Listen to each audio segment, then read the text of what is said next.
Australia, known for Uggs, the late Steve Irwin, and the dingo.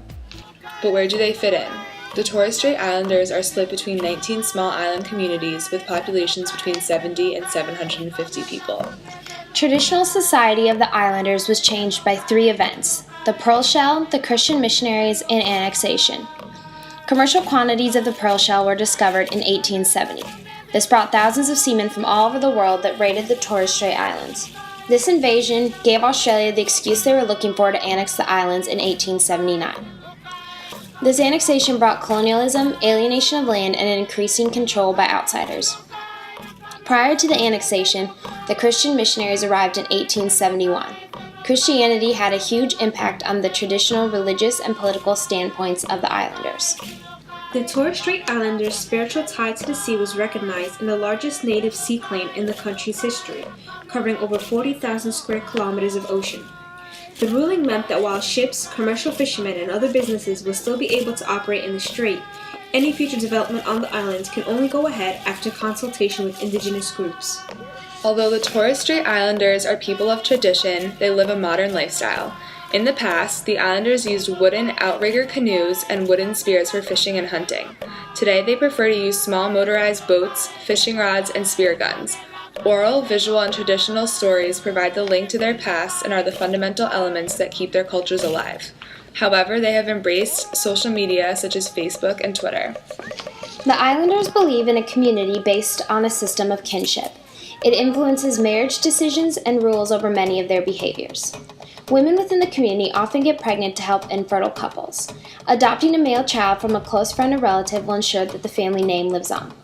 The islanders sometimes distribute their children evenly between families who may have children of only one sex. The father's main role is to be the protector and provider for the family. He also indulges his children by singing and telling them stories. The mother is the main caretaker for the child, but grandmothers, aunts, and other older siblings also share the responsibility.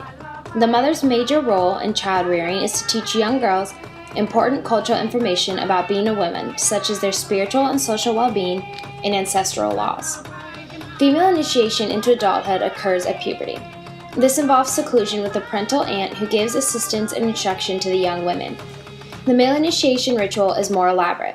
The boys are secluded in pairs with a maternal uncle for up to 3 months. They undergo dietary taboos and are instructed in proper adult male behavior, as well as undergoing physical ordeals that are intended to transform them into men. This is also the first time the boys are introduced to chants, lore, fetishes, and sacred mass of the cultural heroes. For both boys and girls, these rituals mark the transition from childhood to adult status. Traditionally, men and women pierce their ears and their nasal septums. They also wear both pendants and necklaces, and women wore breast ornaments. To appear more attractive to the opposite sex, men would practice scarification by placing shield-shaped incisions on their upper arms. After puberty, men normally went naked except for a belt and would cut their hair shoulder length.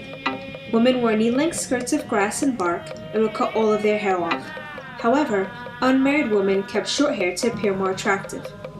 Today, the islanders use natural fibers from plants and animals to make their textiles. They believe that some textiles bring luck or protect the wearer from evil spirits. Some textiles tell narrative stories of events or simply just identify a clan. The Torres Strait Islanders use dreaming to inform new generations about their traditions. Dreaming is expressed through songs, paintings, and mainly storytelling. Most stories of the dreaming consist of ancestor spirits coming to the earth in human form to share wisdom and then return to embody the land.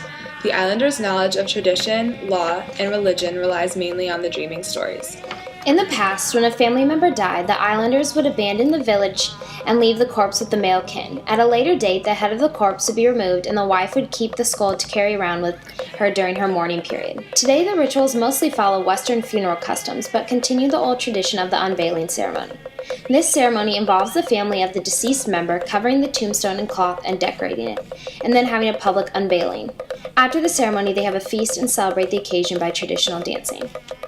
The Torres Strait Islanders may seem like a very different culture from what our perception of Australia is, but they find a way to balance their traditional and modern lifestyles. The following statement given by a Torres Strait Islander expands on that thought.